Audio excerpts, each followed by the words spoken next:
Over thinking को कैसे रोका जाए? ओवर थिंकिंग उस वक्त शुरू होती है जब दिमाग बातें करता रहता है और हम खामोशी को सुनना भूल जाते हैं।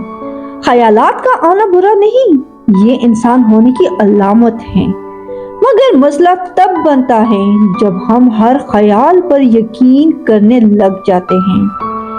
हर सोच सच नहीं होती। दिमाग अक्सर वो कहानियां बनाता है जो हकीकत में कभी नहीं होती। तो ओवर थिंकिंग रोकने का पहला कदम है सोच को पकड़ना। जैसे ही कोई परेशान कौन ख्याल आए, दिल में आहिस्ता से कहे, ये सिर्फ एक ख्याल है, ये मैं नहीं हूं।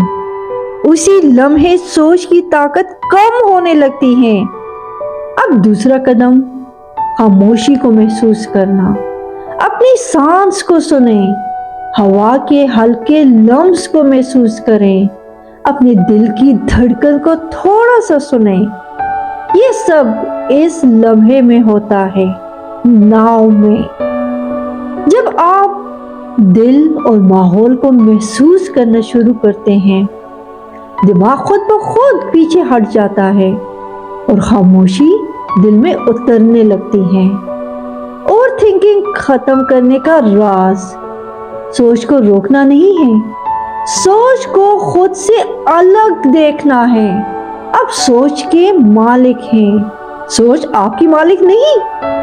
आज से जब दिमाग शोर करे, आप खामोशी की तरफ लौट आए।